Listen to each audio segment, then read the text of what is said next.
নমস্কার। যুক্তি তর্ক সঙ্গে অর্কই আপনাদের স্বাগত। আপনাদের সঙ্গে আমি অর্কপ্রভ সরকার। এবার বাংলায় বিজেপির টার্গেট 170, মানে 170টা আসন জয়ের লক্ষ্যমাত্রা নিয়ে এগোচ্ছে বিজেপি। পশ্চিমবঙ্গে তো 294টা বিধানসভা আসন, তার মধ্যে 74টা আসনে মুসলমানরা সংখ্যাগরিষ্ঠ, তারাই ভোটের ফলাফল নির্ধারণ করবেন এবং সেই 74টা আসনে বিজেপির প্রার্থীর জয়লাভের সম্ভাবনা নেই বললেও চলে। তবে অঘটন আজও ঘটে। বাকি 25টা আসনে মুসলমান ভোটার 25% আশেপাশে, সেখানে লড়াই জবরদস্ত হবে। আর বাকি 194টা আসনে সনাতনীরা সংখ্যাগরিষ্ঠ। তাহলে 294টা পশ্চিমবঙ্গে আসন হলেও বিজেপি লড়বে আসলে ওই 220টা আসনে। সেই 220টা আসনের মধ্যে ম্যাজিক ফিগার 148 ছোঁয়াটা হচ্ছে তাদের কাছে চ্যালেঞ্জ। সেই লক্ষ্যকে সামনে রেখে বিজেপি এবার তাদের টার্গেট সেট করেছে 170। লোকসভা নির্বাচনকে মাপকাঠি ধরলে বিজেপি প্রায় 95টা আসনের থেকে একটু বেশি আসনে এগিয়ে আছে। 121টা পুরসভার মধ্যে 71টা পুরসভায় বিজেপি বিপুলভাবে এগিয়ে আছে। লোকসভায় তাদের আসন সংখ্যা 2019-এর থেকে 6টা কমলেও বিধানসভায় তারা 77টা আসন পেয়েছিল, কিন্তু লোকসভাকে মানদণ্ড ধরলে তারা 95টার বেশি আসনে এগিয়ে আছে। তাহলে বিজেপির স্ট্র্যাটেজি হচ্ছে যে আসনগুলোতে তারা আগের বার জিতেছিলেন সেগুলোকে জেতা আসন ধরে সেখানে ঝাঁপাতে হবে। যে আসনগুলোকে তারা খুব অল্প ব্যবধানে হেরেছিলেন সেই আসনে জিততে হবে। তাহলেই ক্ষমতায় আসার জন্য যে ক্রিটিক্যাল মাসের দরকার, সেই ক্রিটিক্যাল মাস বিজেপি পাবে বলে বিজেপির নেতারা আশাবাদী। তাদের এই আত্মবিশ্বাসের কারণ কি? এক, এসআইআর এ শাসকের ভোট ব্যাংক ক্ষতিগ্রস্ত হবে। মতুয়া সম্প্রদায়ের মানুষদের ভোটাধিকার থাকবে বলে বিজেপির দাবি। এসআইআর এ তারা ক্ষতিগ্রস্ত হবেন না। এসআইআর এ ক্ষতিগ্রস্ত হবে শাসকের ভোট ব্যাংক। কারণ দেখুন, মৃত ভোটার একাধিক জায়গায় নাম আছে এমন ভোটাররা সবসময় শাসকের পক্ষে তাদের ভোটটা ইভিএমে হয়। সেইটা যদি বাদ যায়, এটা শাসকের ভোট ব্যাংকে আঘাত। তারপর অনুপ্রবেশকারীদের নাম তো প্রচুর আছে। যখন দেখবেন খসড়া তালিকা প্রকাশ হবে তখন দুধ কা দুধ পানি কা পানি হয়ে যাবে। প্রাক্তন আমলা, তৃণমূলের প্রাক্তন রাজ্যসভার সাংসদ, 98-99 দুটো লোকসভা নির্বাচনে যিনি নির্বাচন কমিশনের সিইও ছিলেন রাজ্যে, সেই জহরবাবু বলেছেন যে 70 লক্ষ থেকে 1 কোটি নাম বাদ যাবে। শুভেন্দু অধিকারী বলছেন 1 কোটির বেশি নাম বাদ যাবে। আমরা যখন খসড়া তালিকা প্রকাশ হবে তখনই আমরা দেখতে পাবো, আমাদের চক্ষু কর্ণের বিবাদ ভঞ্জন হবে। তাহলে এসআইআর এ শাসকের ভোট ব্যাংক ক্ষতিগ্রস্ত হবে। তৃণমূল এবং বিজেপির মধ্যে প্রাপ্ত ভোটের যে ফারাক আছে সেই ফারাক অনেকটা কমে আসবে এবং বিজেপির দাবি, আশাবাদী তারা, সেই গ্যাপটা তারা মেকআপ করতে পারবেন। 2, দেখুন, সরকার গড়া সরকার ফেলা এটা করে সাইলেন্ট মেজরিটি। তাদের সিংহভাগের মধ্যে এখন পরিবর্তনের আকাঙ্ক্ষা।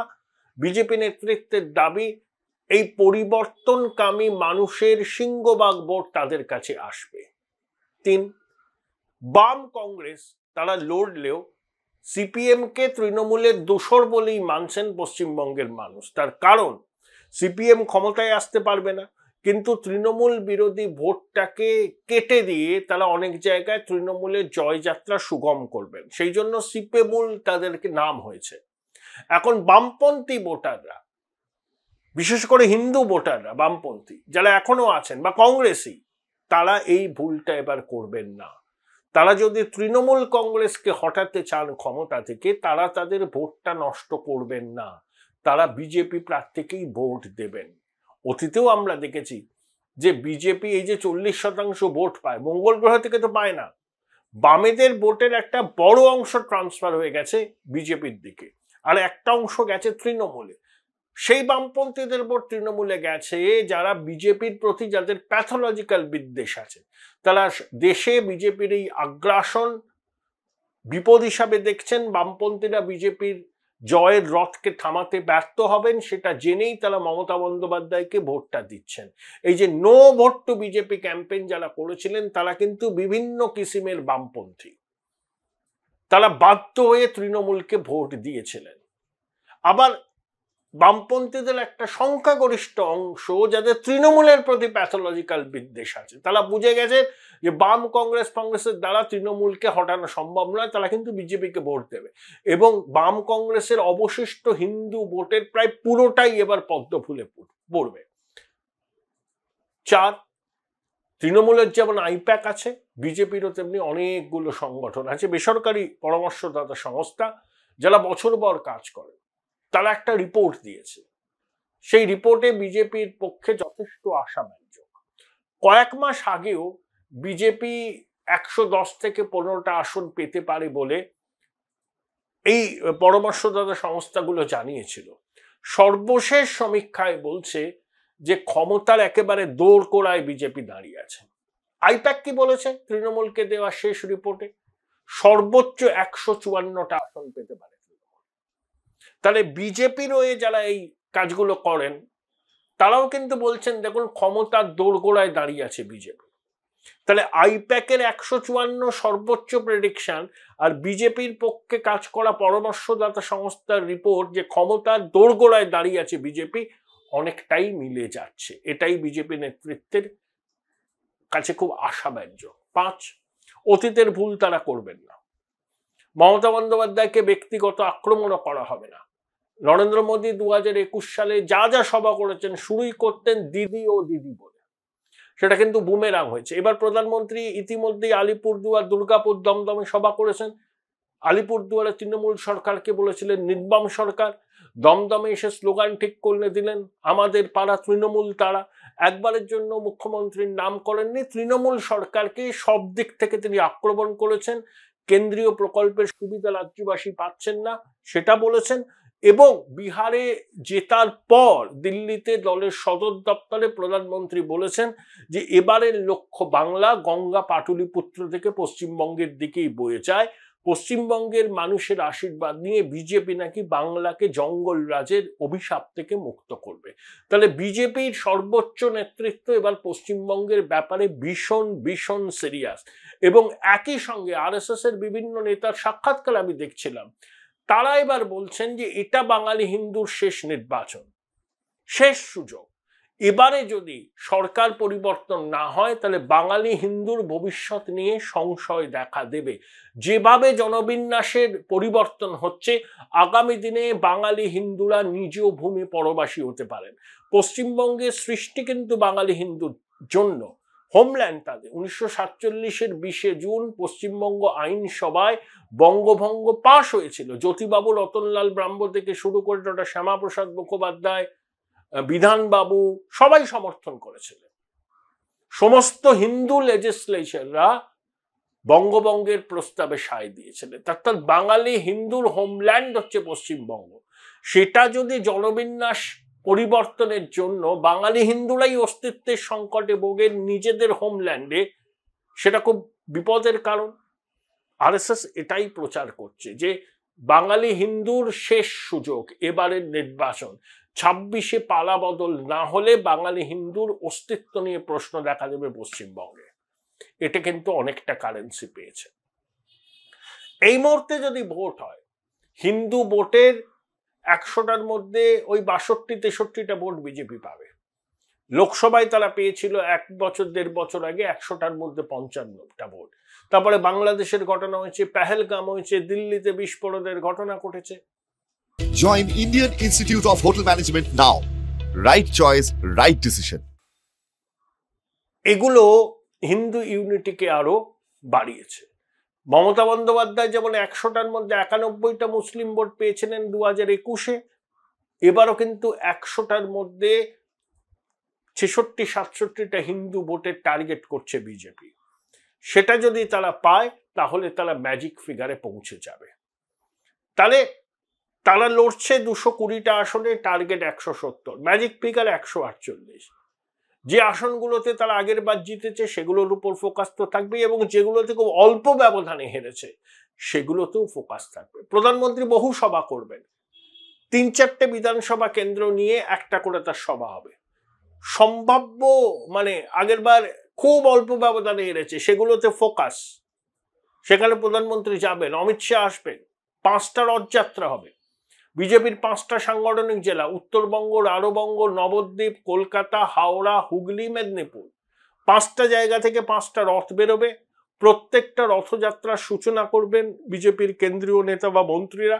এই রথযাত্রা যখন শেষ হবে তখন প্রধানমন্ত্রী নরেন্দ্র মোদী জনসভা করবেন। 7ই ডিসেম্বর ব্রিগেডে 5 লক্ষ কণ্ঠে গীতা পাঠ। বাবা রামদেব নাকি আসছেন, 1 লক্ষ মহিলা কলস করে পবিত্র গঙ্গার জল নিয়ে আসবেন। মানে এটা হিন্দু জাগরণের ডাক কিন্তু বাংলা থেকে তুলছে বিজেপি, এবং এটা অনেকটা সফল হয়েছে। এই সরকার তোষণকে শিল্পের পর্যায়ে নিয়ে গেছে। যত তোষণের রাজনীতি করবে তৃণমূল, পাল্টা হিন্দু কনসলিডেশন হবে, এবং সেটাই এবার হয়েছে। এটাই হচ্ছে বিজেপির তুরুপের তাস। এবং তারা এটাও এক্সপেক্ট করছেন যে রাজমহল পাহাড়ের ওপারে যে ভারতবর্ষ, মানে বিহার সীমাঞ্চল, পূর্ণিয়া, কিষানগঞ্জ, আরারিয়া, যেখানে 40% সংখ্যালঘু মুসলমান, সেখানে 24টার মধ্যে 14টা আসন জিতেছে এনডিএ। মহাগঠবন্ধনের ফল খুব খারাপ হয়েছে। মিম জিতেছে 5টা আসন। মিম যে আসনগুলো জিতেছে সেখানে জয়ের ব্যবধান যথেষ্ট ভালো, যথেষ্ট বড়। তাহলে মহাগঠবন্ধন কি বলেছিল? মিম হচ্ছে বিজেপির বি টিম। মহাগঠবন্ধনের সামিল হতে চেয়েছিলেন আসাউদ্দিন ওয়াসি, কিন্তু কংগ্রেস আরজেডি রাজি হয়নি। তাহলে বিজেপির বি টিমকে সীমাঞ্চলের মুসলমানরা ঢেলে সমর্থন করলো, মহাগঠবন্ধনকে সমর্থন করলো না। অর্থাৎ মুসলমানরা বিজেপি বিরোধী একটা ভোট বিহারে করেনি। তাহলে মিম ভোট পেত না। পশ্চিমবঙ্গে মালদা, মুর্শিদাবাদ, উত্তর দিনাজপুরে এই প্রবণতা বজায় থাকবে না, এর কোনো গ্যারান্টি আছে? ইতিমধ্যেই হুমায়ুন কবির হুঙ্কার দিয়েছেন আলাদা দল করে তিনি তৃণমূলকে সিঙ্গেল ডিজিটে নামিয়ে আনবেন। মুর্শিদাবাদ, মালদা, দিনাজপুরে তৃণমূলের হাল খুব খারাপ। সেখানে যদি বাম, কংগ্রেস, আইএসএফ আর হুমায়ুনের নতুন দল নিজেদের মধ্যে আন্ডারস্ট্যান্ডিং করে লড়ে, তৃণমূলের কপালে দুঃখ আছে।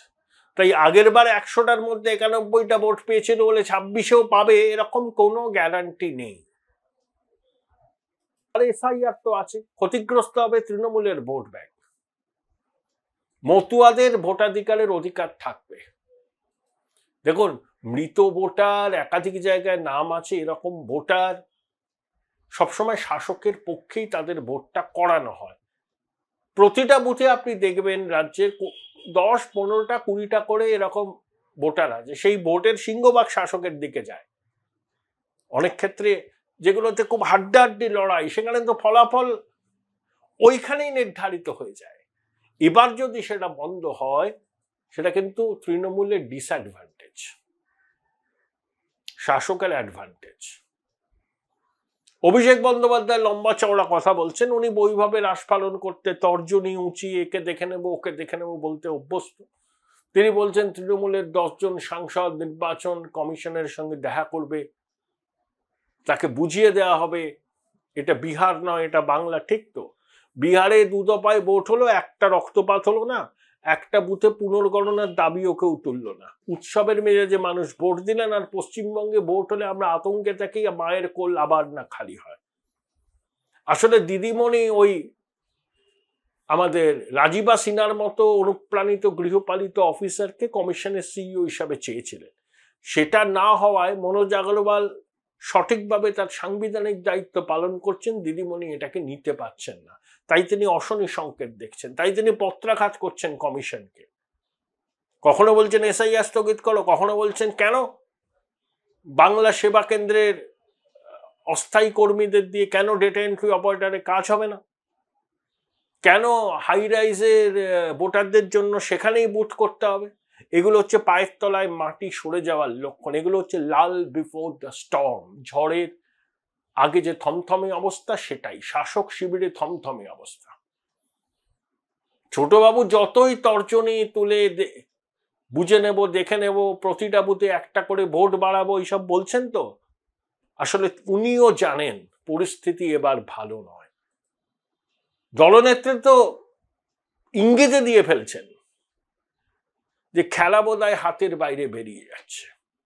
এসআইআর এর মতোই ম্যামথ এক্সারসাইজ নির্বাচনের আগে হবে, এটা তৃণমূলের কল্পনায় ছিল না।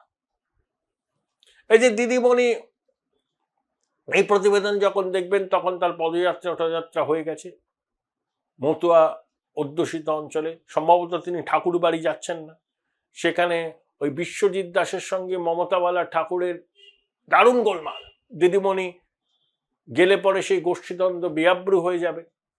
ওখানে গিয়ে মতুয়া ভাই বোনদের পাশে আছি, আছি, কারুর ভোটাধিকার যাবে না, হ্যাঁ আপনারা সিএ তে আবেদন করবেন না, এসআইআর মানেই এনআরসি, এসব বলে বিভ্রান্ত করার চেষ্টা করবেন। 21 সালে সিএ নিয়ে অনেক কথা বলেছিলেন, তখন বিধি প্রণয়ন, এখন বিধি প্রণয়ন হয়ে গেছে, অনেকে আবেদন করে নাগরিকত্ব পেয়েছেন। তাই মতুয়া ভাই বোনেরা দিদিমণির এইসব কথায় আদৌ বলবেন কি, প্রশ্ন আছে। এই আবহে বিজেপির টার্গেট 170। আমি কি বললাম, বিজেপির পক্ষে যেসব সমীক্ষক সংস্থা কাজ করে তারা বলছে যে এই মুহূর্তে ভোট হলে ক্ষমতার কাছাকাছি থাকবে বিজেপি। আইপ্যাক কি বলছে, তৃণমূল পেতে পারে সর্বোচ্চ 154। অনেকটা মিলে যাচ্ছে না। প্রতিবেদন শেষ করব, তার আগে বলি 2021-এর 12ই জুলাই রথযাত্রার দিন থেকে আমাদের পথ চলা শুরু। যাত্রাপথের আনন্দগান তখনই সফল হয় যখন আপনাদের সক্রিয় সহযোগিতা থাকে। আপনারা সহযোগিতা করেছেন, আমাদের পথ চলা চলছে। সামনে নির্বাচন আসছে, আপনাদের মোবাইলে যখন দেখবেন সাবস্ক্রাইবার বাটনের পাশে একটা থ্যাঙ্কস বাটন আছে, সেটাকে ক্লিক করলে পরে আপনারা আমার এই ছোট্ট ভেঞ্চারের সঙ্গে নিজেদের যুক্ত করতে পারবেন। আপনাদের সহায়তা আমাদের সত্যি সাহায্য করবে।